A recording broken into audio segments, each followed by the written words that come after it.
May 13th, 1972. The skies over North Vietnam, approximately 70 miles south of Hanoi. The Thanh Hoa Bridge, known to American pilots as Dragon's Jaw, spans the Song Ma River, carrying Highway 1 that connects Hanoi with military supply routes extending southward toward the demilitarized zone separating North and South Vietnam. This bridge has become legendary among American aircrews for its seeming invulnerability to conventional bombing.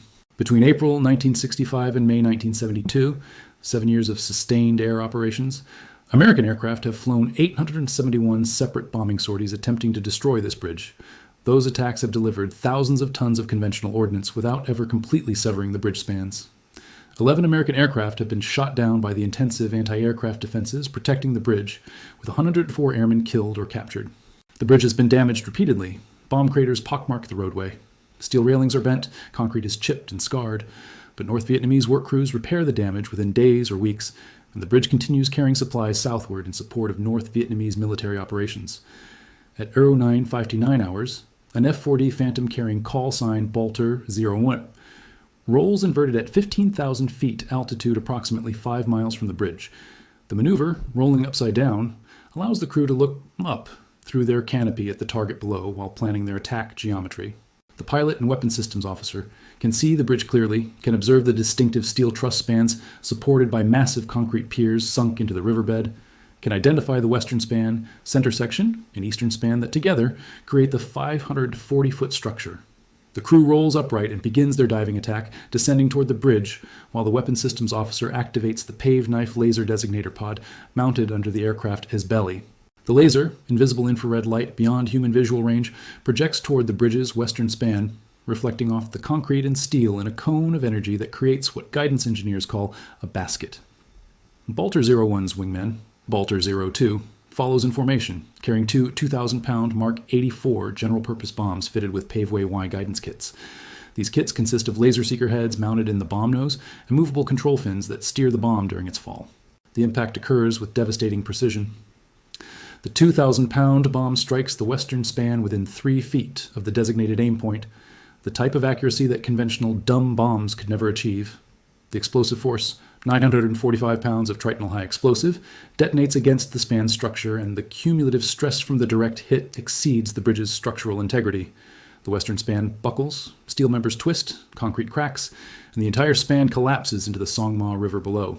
North Vietnamese forces manning anti-aircraft positions around the bridge fire intensive barrages at the attacking aircraft, but the F-4s complete their attacks in single passes, lasting less than 30 seconds over the target area. Dramatically less exposure time than conventional bombing required, where multiple passes were necessary to achieve enough hits for potential success. Minutes later, another F-4 pair repeats the attack sequence on the eastern span. Laser designation creates the targeting basket. A laser-guided bomb releases and tracks to the aim point. Impact occurs with precision that drops the eastern span. Within 10 minutes of the first attack, both primary spans are destroyed. The highway is severed, and the bridge that survived 7 years of conventional bombing has been rendered useless by 14 laser-guided bombs delivered in 2 waves.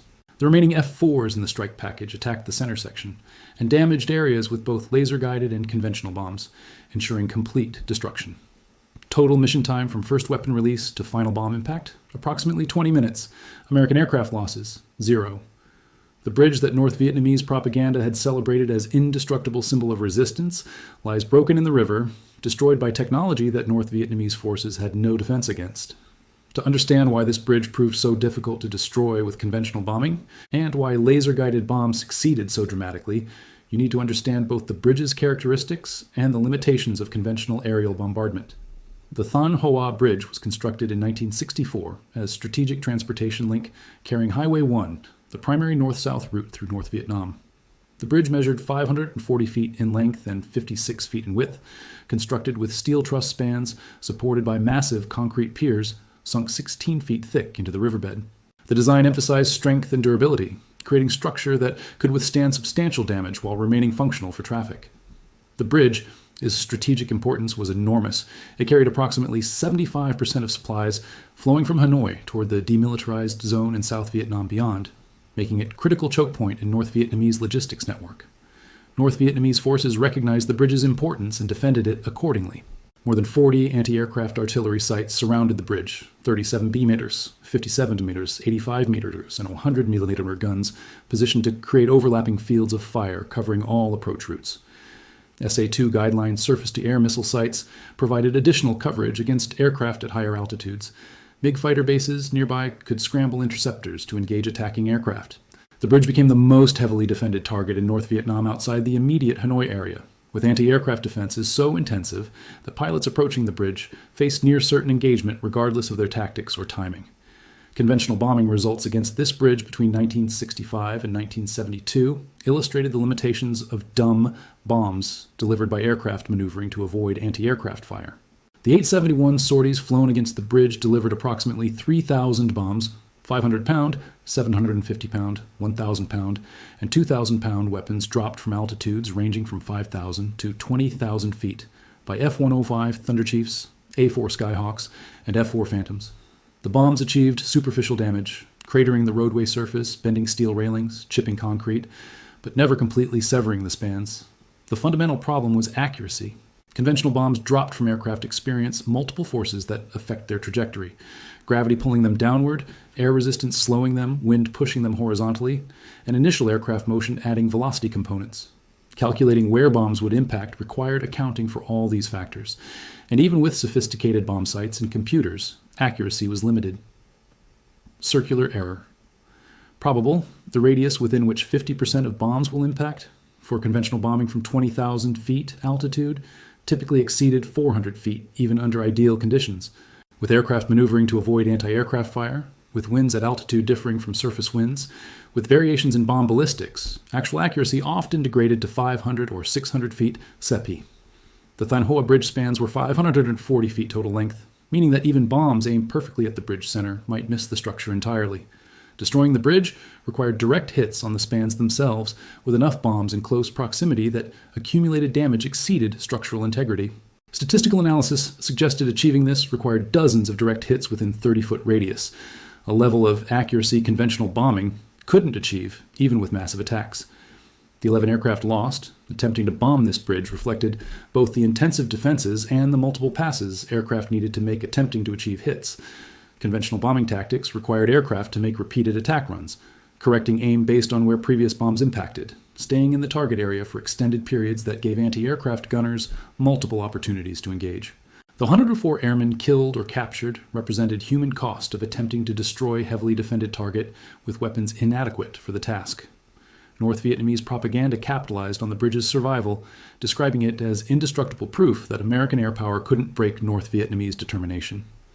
The propaganda was not entirely wrong. The bridge had withstood 7 years of attacks that would have destroyed most structures.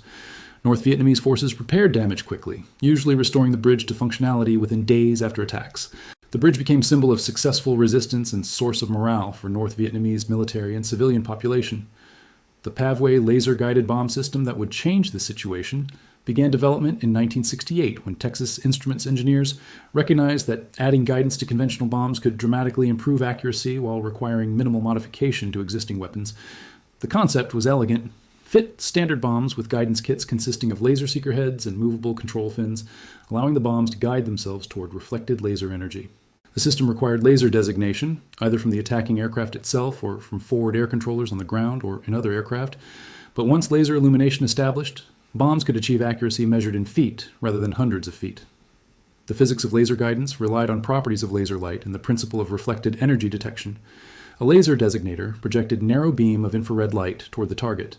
When this light struck the target, it reflected in all directions, creating cone of scattered energy. The laser seeker head in the bomb's nose could detect this reflected energy through sensitive photodetectors that measured laser return from different angles.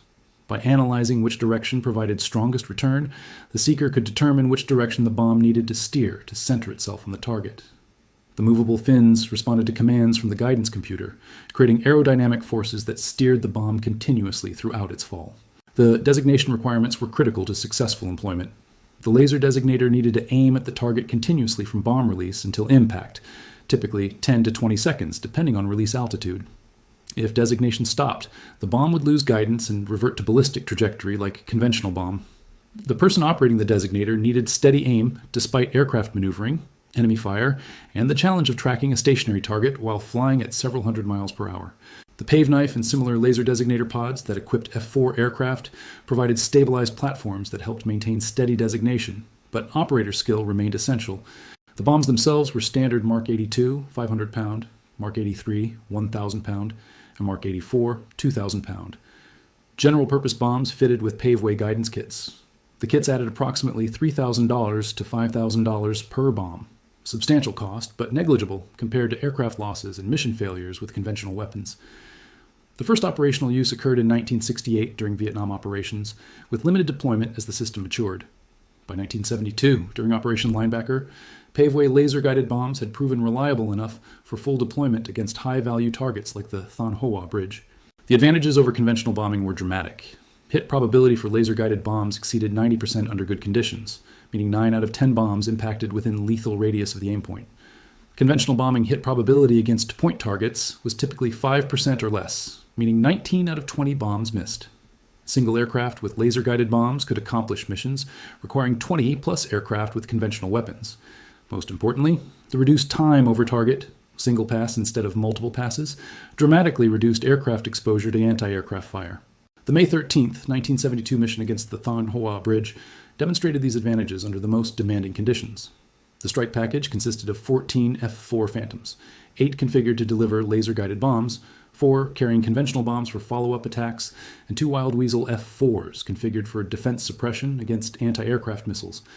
Supporting aircraft included 12 additional F-4s providing MiGi combat air patrol protection, 2 EB-66 electronic warfare aircraft jamming North Vietnamese radar, and KC-135 tankers providing aerial refueling. The comprehensive package reflected lessons learned from 7 years of operations. Successful strikes against heavily defended targets required not just effective weapons, but comprehensive support, defeating defenses, and ensuring attacking aircraft could deliver ordnance without losses. The first wave arrived over the target at 0958 hours, 4 F-40 Phantoms carrying Paveway I laser-guided bombs. The lead aircraft, Balter I, carried the Pave Knife Laser Designator Pod and served as designator for its wingman's bombs. The second wave arrived at 1008 hours, 4 F-4E Phantoms carrying conventional 2,000-pound bombs aimed at damaged sections and center supports. While these weren't laser-guided, attacking already damaged portions of the bridge required less precision than initial span destruction. The conventional bombs further destroyed the bridge roadway and damaged support structures. The third wave, at 10:15 hours, delivered final attacks against remaining spans and structural elements. By 10:18 hours, the mission was complete. The western span lay collapsed in the river. The eastern span was destroyed. Center supports were damaged. The highway was severed. Total mission time was approximately 20 minutes from first weapon release to final bomb impact. American aircraft losses during this historic mission? 0. The comprehensive defense suppression, reduced time over target, and precision weapons, allowing single-pass attacks, meant that despite intensive anti-aircraft fire, no American aircraft sustained damage requiring early withdrawal. The contrast with conventional bombing campaigns, where multiple aircraft were typically lost during major strikes against heavily defended targets, couldn't be more stark. North Vietnamese repair attempts began immediately. Work crews mobilized to construct bypass routes, temporary bridges, and alternative crossings. But the precision of the laser-guided bomb strikes had damaged the bridge far more thoroughly than conventional attacks ever achieved. The bridge remained unusable for highway traffic for 6 months, a dramatic contrast to the days or weeks required to repair conventional bombing damage. During those 6 months, North Vietnamese logistics had to utilize more vulnerable routes, including river ferries and pontoon bridges that were themselves subject to interdiction. On October 6, 1972, American forces conducted a second major laser-guided bomb strike against the bridge after North Vietnamese forces had partially repaired it. 16 F-4 Phantoms carrying improved Paveway II laser-guided bombs repeated the May attack with similar results. The temporarily repaired spans were dropped again, and the bridge remained severed for the war's duration. The psychological impact on North Vietnamese forces was significant. The bridge they had defended successfully for 7 years, that propaganda had celebrated as indestructible, had been destroyed by technology they couldn't defend against. The demonstration of American precision weapons capability showed that the technology gap between American and Soviet-supplied weapons was widening rather than narrowing. The strategic impact extended beyond just the bridge itself. With this critical supply route severed, North Vietnamese logistics had to route supplies through more circuitous and vulnerable paths. The disruption contributed to supply difficulties during North Vietnamese final offensive operations in 1972 and 1973. The bridge destruction also demonstrated to North Vietnamese leadership that American air power, when equipped with precision weapons and employed without the restrictions that limited earlier operations, could threaten any target regardless of defenses. The comparison between conventional and precision bombing of the Thanh Hoa Bridge quantified the revolution precision weapons represented. The conventional bombing era from 1965 to 1972 required 871 sorties, delivering approximately 3,000 bombs.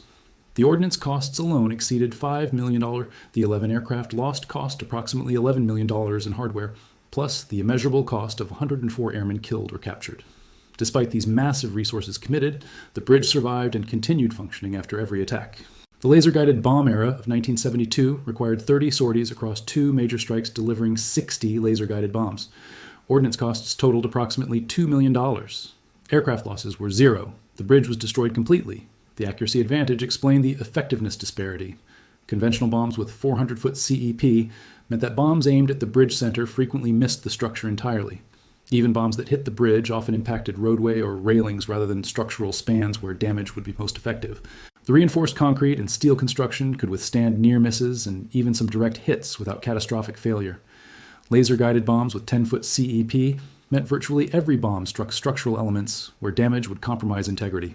Multiple direct hits in close proximity exceeded the bridge's ability to absorb damage, leading to catastrophic span failure. The tactical advantage of single-pass strikes versus multiple passes reduced aircraft exposure to anti-aircraft fire from hours of cumulative time over heavily defended targets to minutes.